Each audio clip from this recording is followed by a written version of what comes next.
And we're live. Hi, everyone. My name is Chris. I'm Amber.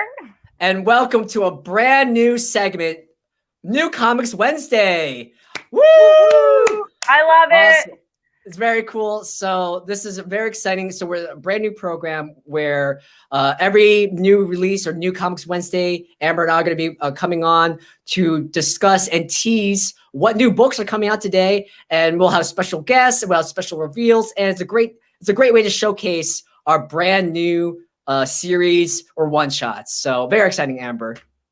Awesome. Yeah. We're also going to start calling it NCW because NCW. we think it's really good too. That's NCW. all, Amber. So Ralph is definitely shaking his hand in the background, being like, I don't know who approved this, but it's our new name. That's fine. It's our show. It's our show. We're the bosses. We're the captains now. We are. So we have 3 fantastic titles that are currently out on the web store right now. So you can pick them up right today. But if you have no idea where or you have missed the memo, don't worry. We have all that lined up for you. So we have The Courier, Death and Liberty, number 3, Van Helsing, Black Honest, and Grim Fairy Tales Volume 2, issue number 47. So we're going to be starting things off with The Courier. So The Courier, Death and Liberty, number 3, is the final issue of this miniseries. It's written by Ralph Tedesco, artwork by Oliver Borges, colors by Fran Gamboa, with J.C. Ruiz on backups. It's a 32-page oversized issue.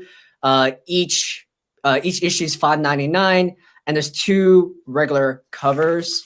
Actually, I have them right here. Hold them up, Chris. Let everyone, let the people see what they want. Yes. So this is cover A, and so cool. And then this is cover B. So cover A, that's by Leonardo Colapietro, and cover B right here is by Nelly Jimenez. So really fantastic artwork. A great follow-up to Volume 1. If you haven't read issues 1 and 2, you can pick them up on the web store today. It's a great finale to the second part or second arc. And yeah, Amber, what did you think of it? I loved it. I thought that the writing was very, very emotional. No spoilers, but it was a very, very emotionally invested story. I actually haven't read the previous ones, and so I jumped kind of right into this story. So before we bring on Ralph, which we will in 1 minute, do you want to give a quick recap of what happened so far in this storyline? Yeah, of course. So The Courier follows Eve Harper. She's this really badass motorcycle courier, and the world has been ravaged by this insane post-apocalyptic virus, and they're infested by these creatures, or these mutated creatures called the primals. And she basically delivers goods, contraband, from one city to another, where the cities are walled off and ruled by super elite people from the old world. So they could have been like the head of a mega corporation, but now they own an entire city. So Eve Harper, she's this badass courier, and we see her in this series like she's been a courier for like 14 years. She's struggled really hard to try to, one, survive, and 2, buy her little brother out, Liam. She's trying to like work a way to save enough money so that she could retire with her brother peacefully. But it wouldn't be a story without some conflict. This life pulls her back in. Lee's in trouble. She has to face an old boss of hers who's ruthless and evil. At the same time, she has to help out a group of settlers who live in one of these outposts. There's like this overturned tanker that's been swarmed by primals, but it also has all these valuable goods. And the story unfolds from there. Chris, you with the details here. You're giving them all away. I'm sorry. No, I mean that's just the first 2 issues. So like it gives a little bit of backstory. I'm sorry to cut you off, Chris, but I can't be having you spoil everything for everyone to see. So really quickly, we're just going to bring in Ralph very briefly to talk about the incredible writing behind this storyline. So none other than Ralph. Welcome to the show, Ralph. Ralph. Hello. Hello. It's been a while. It's been a while, but Ralph, days since I've been on. It's all good, but it's always great to have you on. And let's get right into it. I know you have you're short on time. This is the follow-up series to the Courier. I would say it's probably our most iconic post-apocalyptic story within that genre. So my question is, I'm sorry? No, go ahead. So I'm a huge fan of like Mad Max and Fallout and stuff. Was there any pieces of apocalyptic fiction, whether TV, movies, film, that directly inspired this second arc? Directly, I'd say no. I mean, I think like all the above, Mad Max for sure. Trying to come up with a new twist on that post-apocalyptic story we've all seen. I always liked the idea of like seeing thinking of like a rebuilt society, and this is sort of has that in it, and that was what was intriguing to me when I came up with the story. It was like trying to do it where it's like the apocalypse sort of already occurred. Society's now reestablished itself in a lot of ways. Things are still kind of screwed up, clearly, but I like the idea of playing with the new politics and new sort of dangers in a new sort of world, and that's what this story kind of tries to do, at least. Awesome. Yeah, I think again you really capture the writing very, very well in this. And jumping into the series kind of at the end, I cheated my way through, but thankfully Chris gave me a wonderful recap, so now I know exactly what happened. How is it, like, the ending, no spoilers, is a very emotional, like, gut punch, like most endings are. How do you like get into the mindset to write something? Do you feel yourself emotionally connect like to this storyline? Yes, I think like there's a little bit of every character you write, or every character I write, there's a little piece of you in that character. I think like it's tough for me. My challenge has always been allowing bad things to happen to characters I like. That's I think some writers are absolutely fine with that.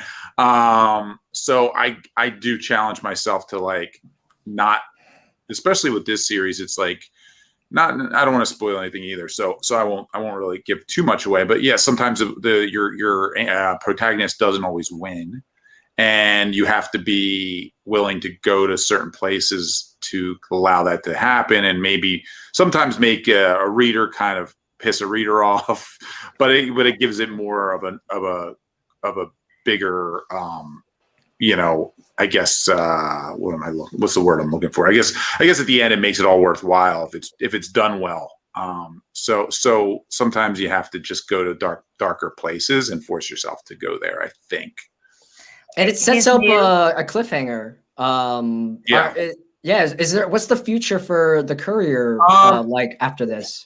It forced me to like put out another series, because I think there was like 2 or 3 years between the first series and this series, and both stand alone. Like you could read the original Courier from the ashes by itself, and then you can pick up this series and start here if you needed to. It's not going to really screw things up for you. But the third volume will be more of a direct sequel to this series, and like now forces me to put something out quicker so people aren't pissed off about not getting as much closure as you'd hope for. Well, we need that closure, because like, again, no spoilers, it ends on like a sort of dour note, but a really badass one as well. So yeah. Ralph, write it right now. I need to know. I'll write it now. I'm on it. I'm gonna go do it right now, guys. I'm gonna run, but I appreciate you having me on, and please buy my book. That'd be cool. Yeah. Ralph appreciates having himself on, but Ralph told us that we had to put him on. So I know. I made you guys put me on. I'm holding you hostage. All right, I'll see you guys. Thanks, Ralph. That was a wonderful recap by Ralph, as always, and some great, wonderful insight. If you guys want to check out the book, again, Chris mentioned it, pricing, everything like that, and you'll be able to check it out on our web store. Yeah, I just posted the link to the web store for the book, so you can get it today. Again, cover A, really cool, beautiful. And cover B, or why not both? You know, support our artists. Yeah, so Amber, do you want me to show some of the interiors, or I have a couple of pages, or I really wanted to. Let's show one, and then we're gonna show one. Okay. So one. Okay. That's it. That's all the audience gets. Okay, you get the first one free. All right. So I'm sharing my screen. 1 second. So bear with me. So here we go. The Courier in full screen mode. So this is the first, or this is like the first page. This is the first couple panels.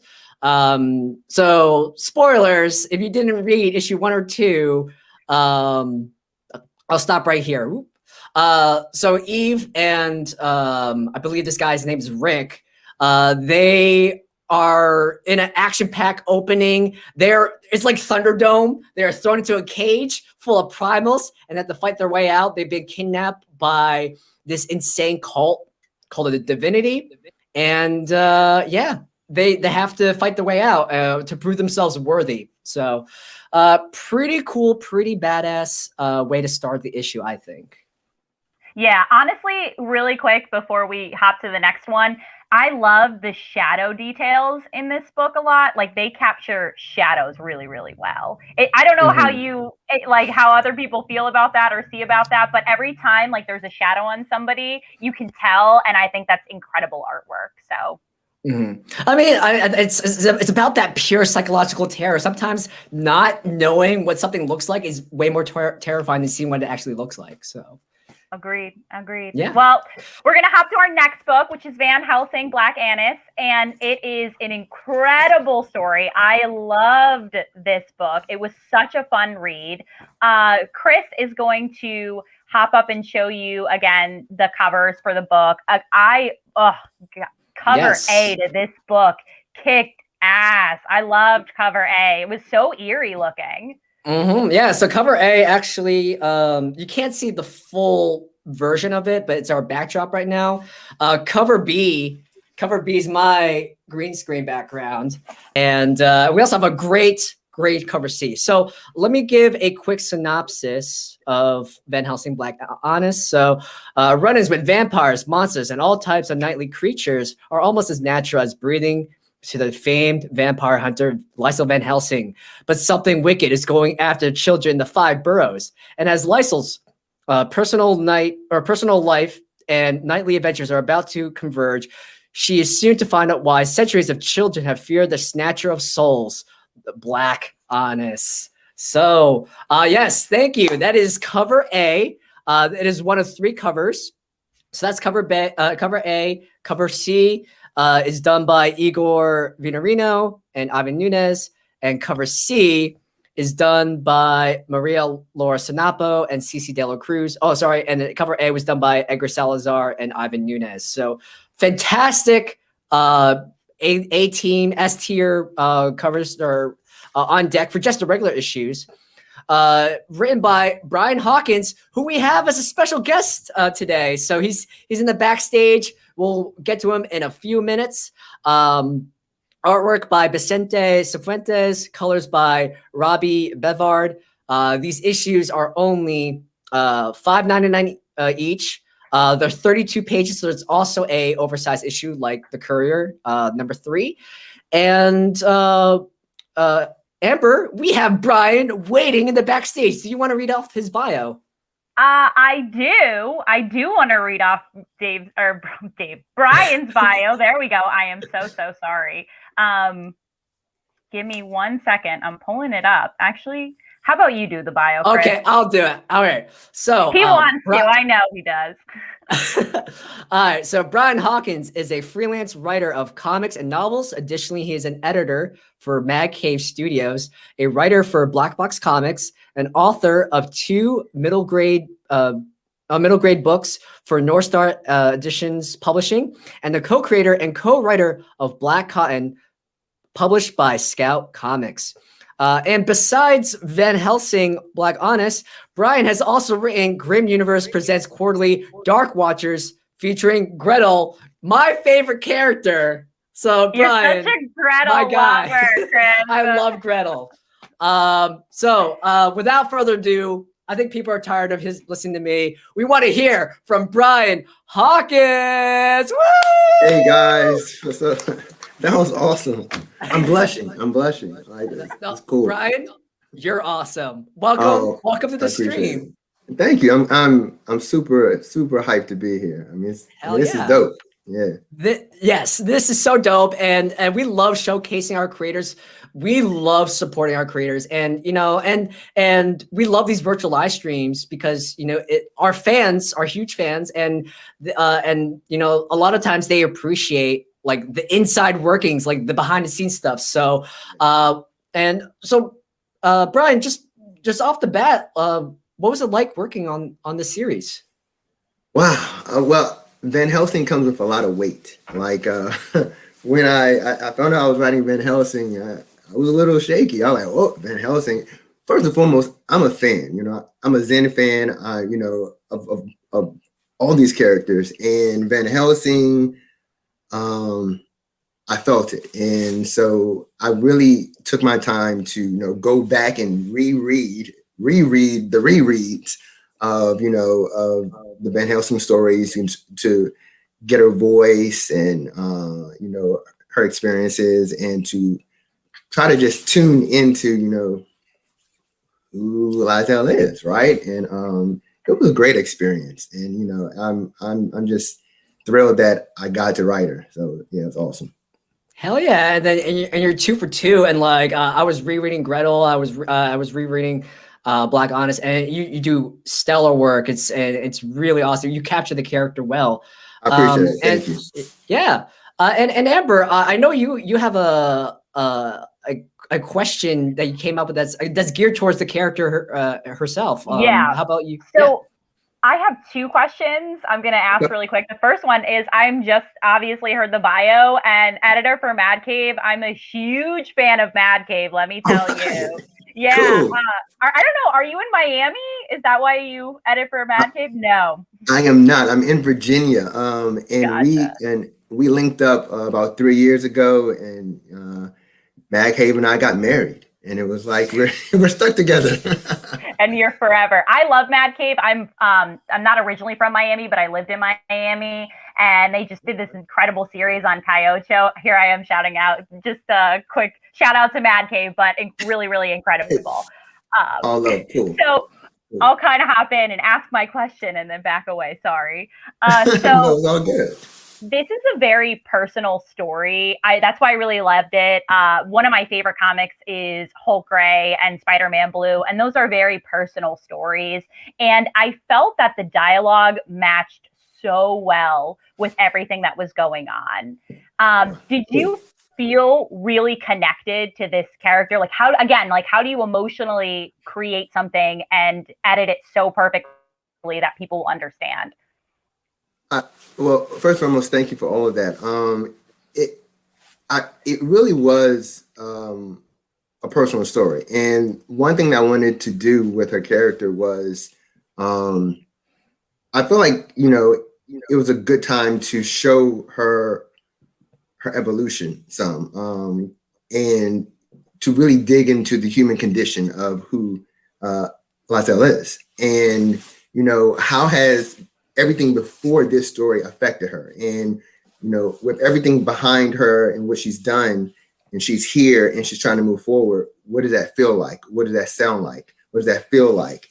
And so this story became a story of her trying to marry up or mesh 2 worlds. Her immediate past and her faraway past, and where she wants to go, and how does she have both, which I think is a struggle that I'm not gonna say all to generalize, but a lot of human beings go through is, whatever has happened in their past and how do they move forward, while being in the present.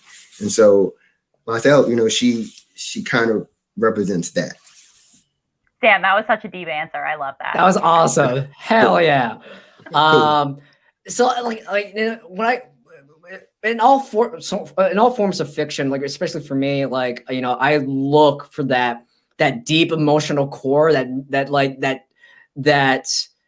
trajectory of an emotional narrative arc, and you have that in spades here, and especially with how I feel like in this issue you focus a lot more on Helsing's or Lysol's personal life than that I can call in other ones. And it's really great because like it gives her such depth and personality. Like, yes, she's a badass monster hunter, but she has her own wants and needs and her ambitions as well. And you see that really pull forward here. And I love that. But also what I equally love as much is I love monsters. I love cryptids. And yes. And like, so Helsing, yes, Van Helsing, she's a star, but we have the Black Goddess. We had the Black Agnes. So I did not know about this. The Black Agnes or Black Agnes or Black Anna, as she's also known, she's a real cryptid from English folklore. So how did you find out, or what kind of research did you do, and what's unique about your version of this cryptid?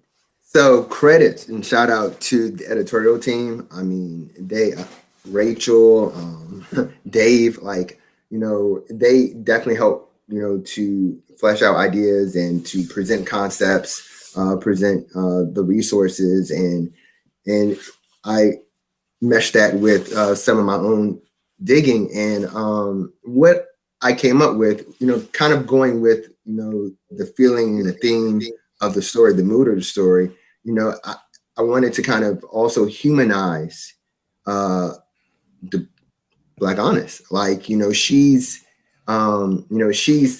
placed herself within society. She's hiding in plain sight in order to do what she animalistically, instinctively wants to do, right? Which is hurt kids, but even that is for her benefit.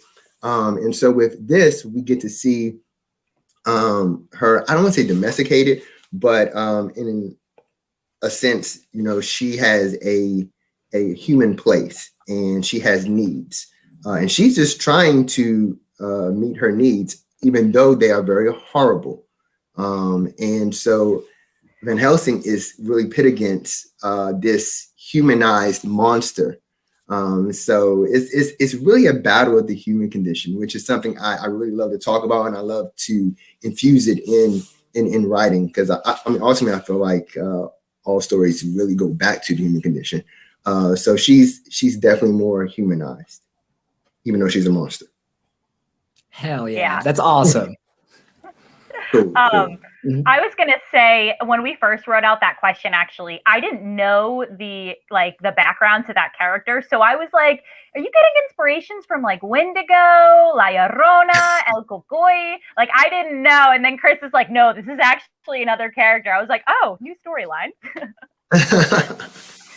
Cool. But so that kind of leads to the next question. So what cryptid would you have Van Helsing fight in the future if you could? So this honestly is probably more about the environment versus the actual monster, but like a Yeti or like an abominable snowman. And the reason why I say that is because I really like snow and cold weather stories, because I feel like it puts the characters and the storyteller in a very closed off world. And you have to then figure out how you're going to do all this creative stuff in this enclosed world. And visually, because it is a comic, like the snow falling and being deep in the snow. So I would love to try to figure out how to get her in that kind of environment, dealing with that kind of monster, because truly that takes her out of her element. And she would have to come up with some new tricks, maybe some new inventions, to take down this monster. So Yes. Well, we got Dave on this live stream, so yes, Dave here's in the background. Dave, make it happen. book of another series. Yeah. Cool. Well, I think Amber, do you have any other questions for Brian? No, Brian was really, really great. Thank you so much for joining us, Brian. Thank you for having me. Oh, wait. Well, one last question. Yeah. Again, Brian, thank you so much for being one of our creators and for taking out the time to talk about your story today. Is there any future projects or endeavors that you want to share with our fans right now? So let's see what's happening. I have Black Cotton issue 2 coming out next, actually in May. It's a 6-issue series, so it'll run from issue 2 all the way to issue 6. Will go from May to September, and I have the remaining few issues of Devil's Dominion on Black Box coming out. Devil Dominion 3, I believe. Yeah, it did release today as well. So 3, 4, and 5 will be out May and June. So awesome. Well, everyone, look out for Black Cotton and Devil's Dominion at your local brick and mortar comic shop. Support Brian, a wonderful writer. I appreciate you guys. Thank you. Appreciate you. And one last thing, if you want to follow Brian on social media, it's at Twitter or on Twitter at Brian L. Hawkins, Brian Hawkins Writes on Instagram, as well as Facebook, or brianhawkinswrites.com. All right, Brian. Well, this was such a pleasure. Do you have any last words before you peace out? Just shout out to the artists. I mean, phenomenal work. The artists, they bring the story to life. And all the integral parts from the editorial team, from what you guys are doing, it's truly a collaborative effort, and that's what makes comics great. I appreciate you guys. Thank you. Awesome. Well, thank you so much, Brian. You're great, and have a great day. Same to you. Woo! Awesome. Wow, Amber, what a guest.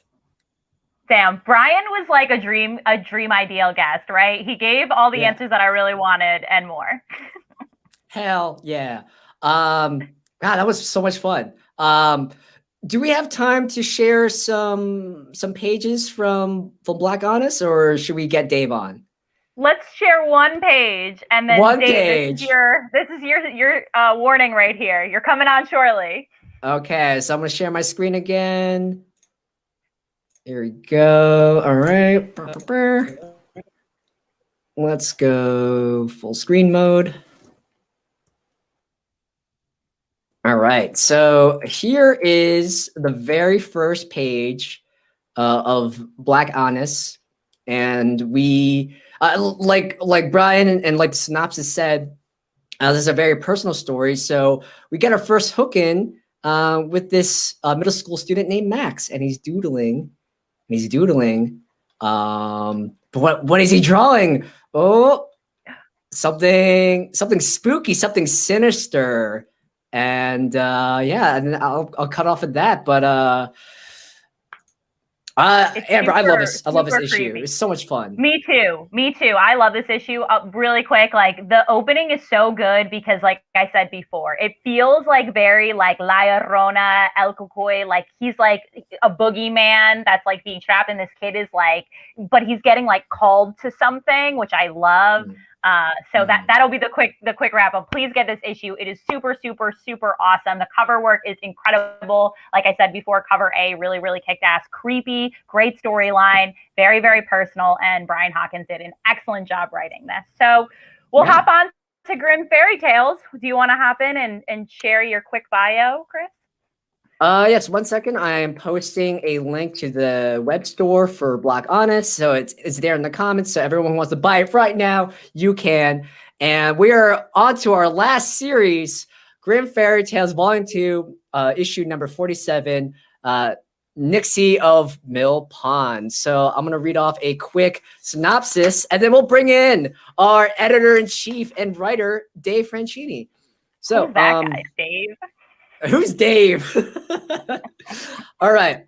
Quote, the dark book has caused nothing but problems for the guardian of the Nexus, Sky Mathers, since it has entered her life.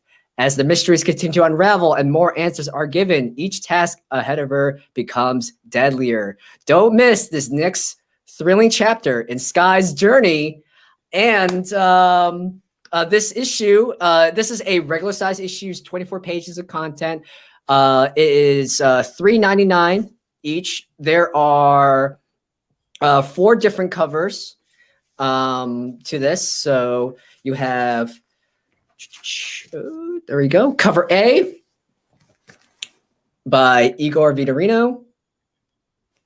Cover B by Edgar Salazar. Thank you.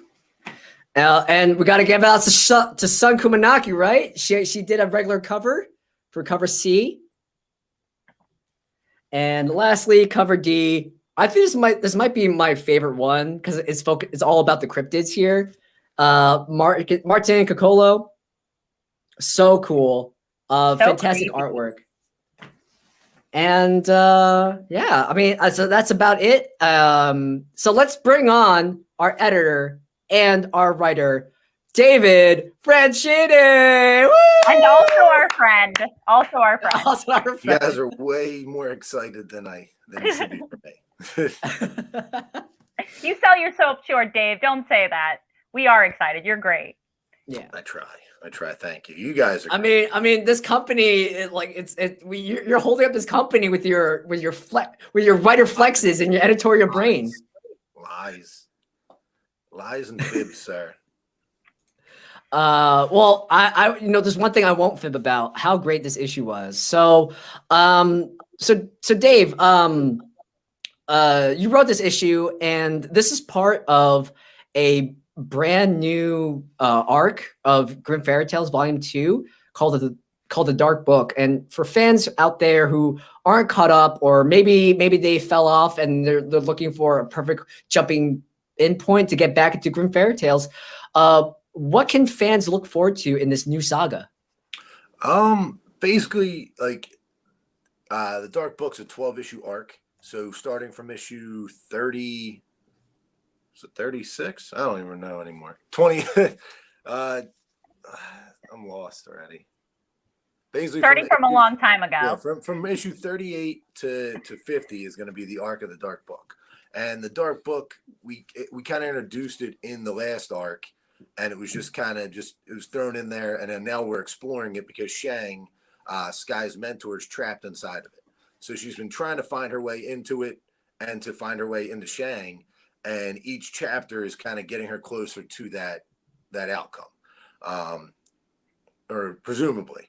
So issue 47, and also too, with this arc, we tried to go more into each issue was a different, almost fairy tale story, kind of like the throwback to the original series that we had, where every issue is a different fairy tale character. And then, so this one was actually about the Nixie and Mill Pond, which is an actual fairy tale, but it's our twist on that fairy tale. Mm-hmm. And then, yeah, so I mean, we're building up to issue 50, which will be coming out in, 2 months, which is crazy. So yeah, that'll be leading up to the finale of the Dark Book. Cool.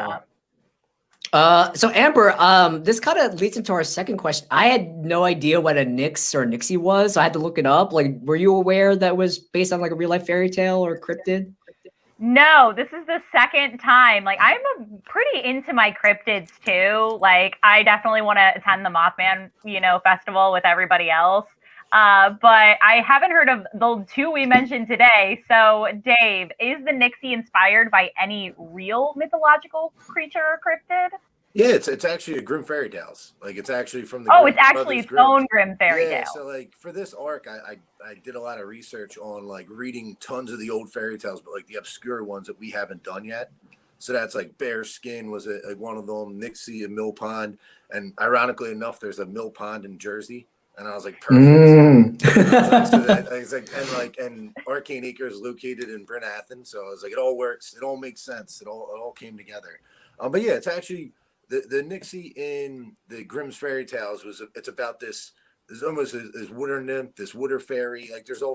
There's different variations of it, But basically, this man and this woman, they create a deal with it, and the man winds up being taken, and the woman tries to get her husband back, and that's the original story. This one's a little bit darker twist on that version of it. So it's just taking a little bit of what was already there and kind of building it into our universe and making it creepier and darker as much as we can, as we try to, and to induce nightmares as much as possible. Rad. I love it.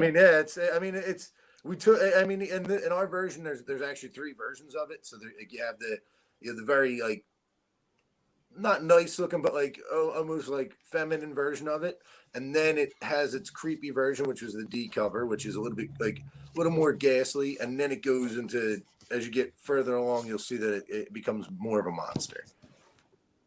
I really like what you said. Something. Look, Chris is showing the covers, but this should be the new tagline. I'm just throwing it out there. Induce nightmares. Like, so creepy. A little bit. Yeah. I mean, that's our bread and butter, and like I really liked how you're going to more obscure, lesser known fairy tales, like, you know, because like honestly, like if I could speak for the both of us, you know, I had no idea Black Honest was a thing, and it's like now I was really doing homework for this segment was really fun, because like, oh, I'm gonna go on Wikipedia, I'm gonna go on these websites, I'm gonna read more about this. So you know, props to you, Dave. Well, so that was actually Joe. Sorry. Yeah. Oh, no, I was going to say suddenly, like, Chris is like, you know, in the Reddit chat of hashtag Reddit, and it's 3 a.m. and then I'm like, Chris, are you okay? And he's like, Amber, this is a true story. you just find like a serial killer wall, like all these like pins and strings, like the Honest and the Nixie, they're in cahoots with each other, and it's all connected. Well, no, yeah, and even with the Black Honest, like I never knew it existed, and then Joe actually, and like towards the beginning of the year, came up with a bunch of these different like ideas and these characters that he wanted to explore, and then that was it. Like we kind of took that, we kind of outlined a little bit of what we wanted for Van Helsing, and then we gave it to Brian, and Brian turned it into his own thing and made it awesome. But yeah, so like that was actually Joe. I'd never even heard of the Black Honest either. Like I was like, and I had to do all this research to like figure out what it was when we outlined it, and I'm like, all right, cool. But like, yeah, that was Joe finding that. Like, I mean, this is gonna be the year of obscurity, I guess. I don't know, of weird, creepy creatures that no one's heard of, hopefully, and that we get to turn into our brand of content. Oh wait, I to jump off of this, I have another tagline: Zenescope Entertainment, hidden gems, hidden nightmares. Yes.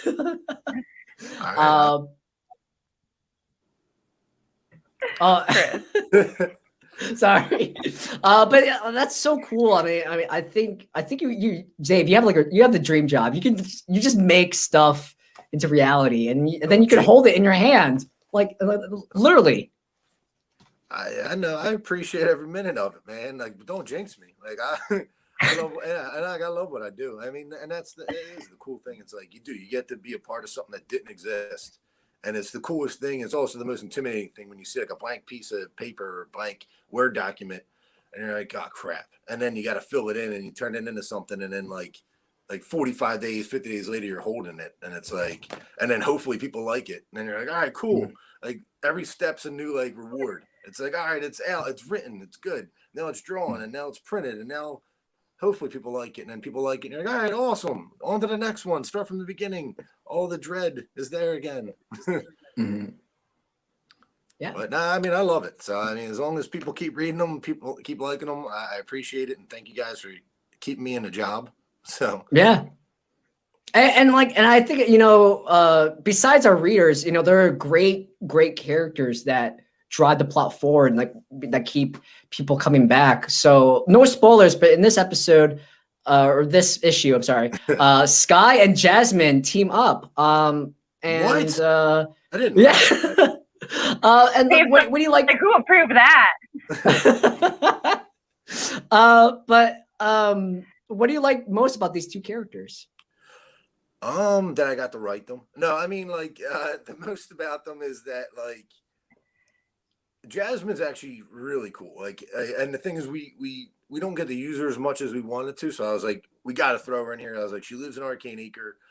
We haven't really touched on it. So in the Dark Book saga, the arc, I was like, we got to throw more Jasmine in there and get her more involved, because we really haven't seen her since her own series, which was Jasmine Crown of Kings, which is what, 2018, 2019.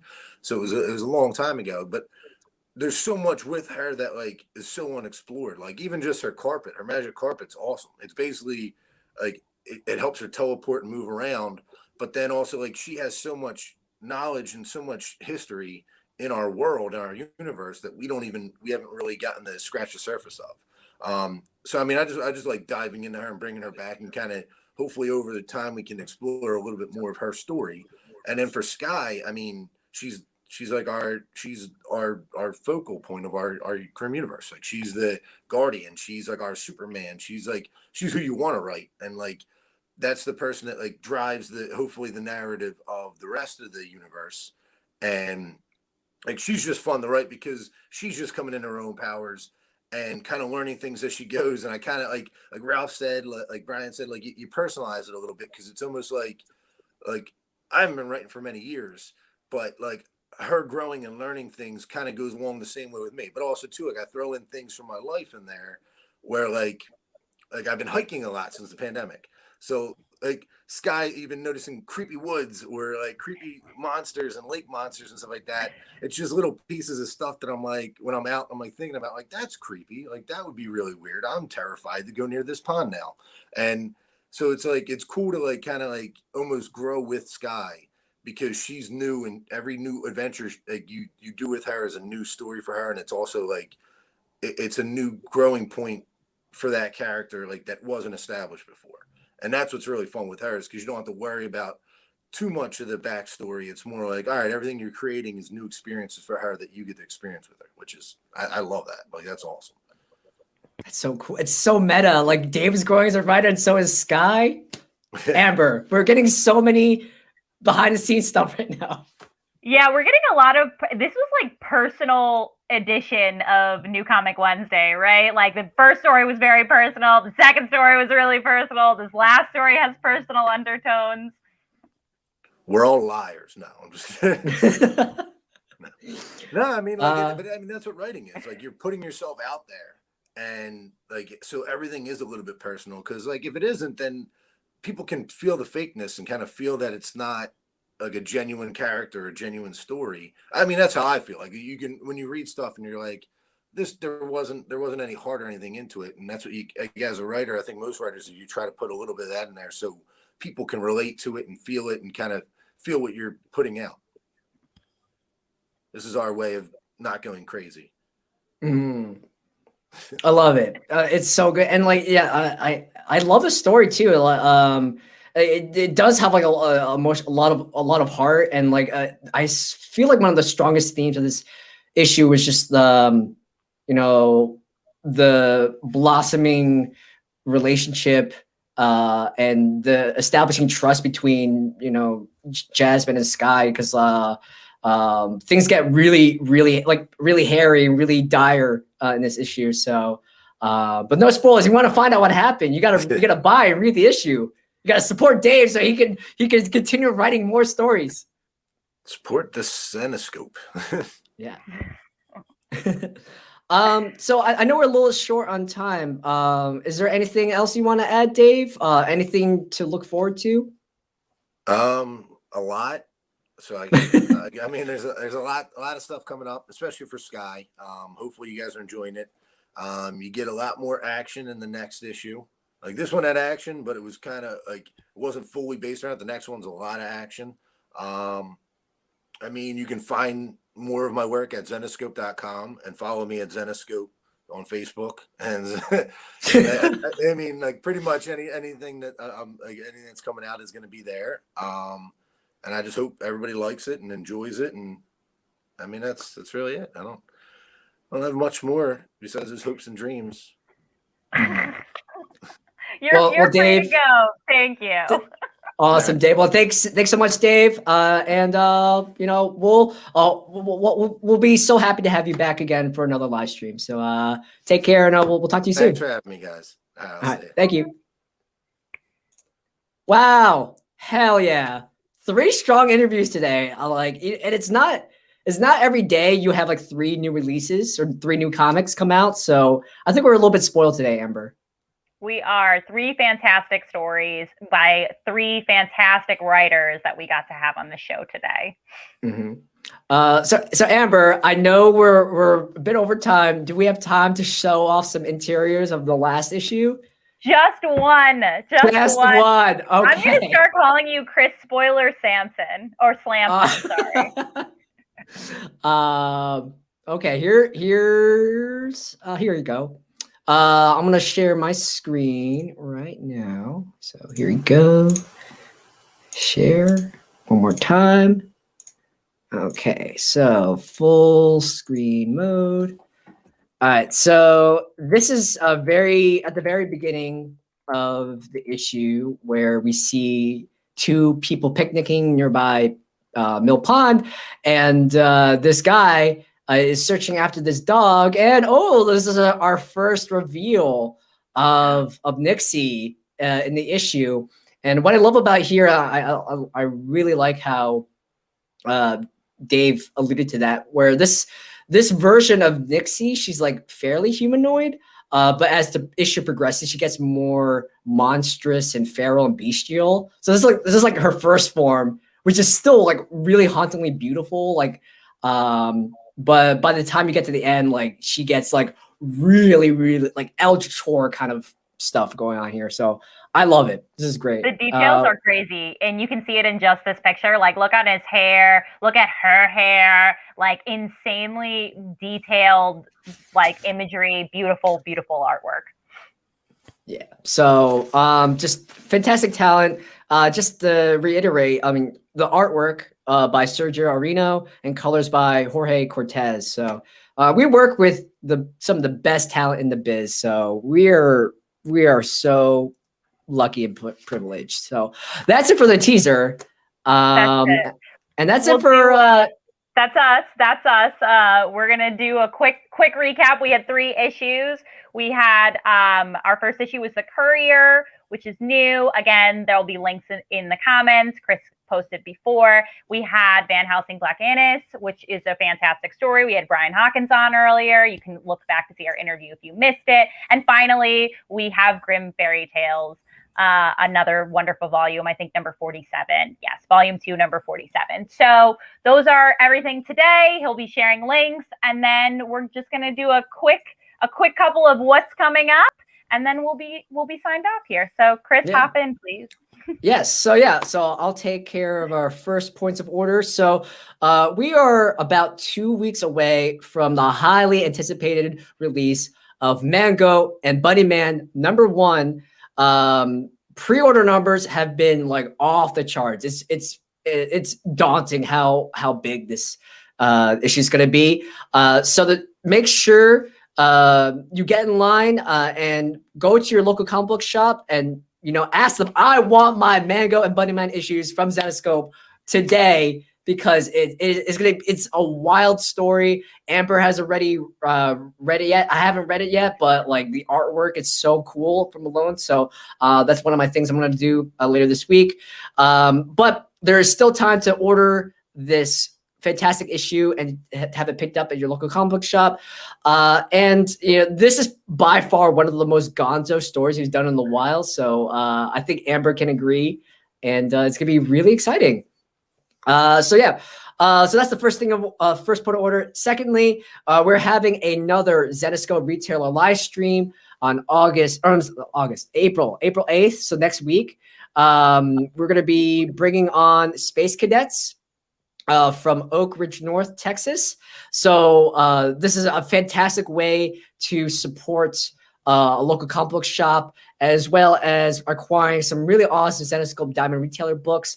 And but first and foremost, we want to showcase a fantastic supporter and retailer of our comics, and retail is the lifeblood of the industry. So we want to help out and cultivate those partnerships. So again, Space Cadets, super awesome live stream for our retailer on April 8th. And Amber, take it away. Okay, so our next virtual convention is only 3 weeks away. So make sure that you take a spring break, get it, our theme, and join us. That'll be April, the last Thursday and Friday in April. And we hope to see you guys there. We're going to have some fun special guests and some fun spring break stuff. In addition, we'll also be still doing our monthly movie club, which will happen at the end of April. But we just had our last movie club on Friday. There was 2 incredible interviews with the leads of Night of the Comic. Chris and Movie Club team did an awesome job. If you want to check it out, you can see the interviews on our YouTube and Facebook channels. And then finally, tune in every Wednesday to hear Chris and me talk about new comics. This is our first edition of New Comic Wednesday, so we can't wait to talk about more upcoming releases that we have, including, don't forget, 2 weeks, we can talk about Man Goat and Bunny Man. So this is Chris and Amber signing off with NCW, where we induce personal nightmares with Head and Gems. Ooh, thank you. And we'll see you next time.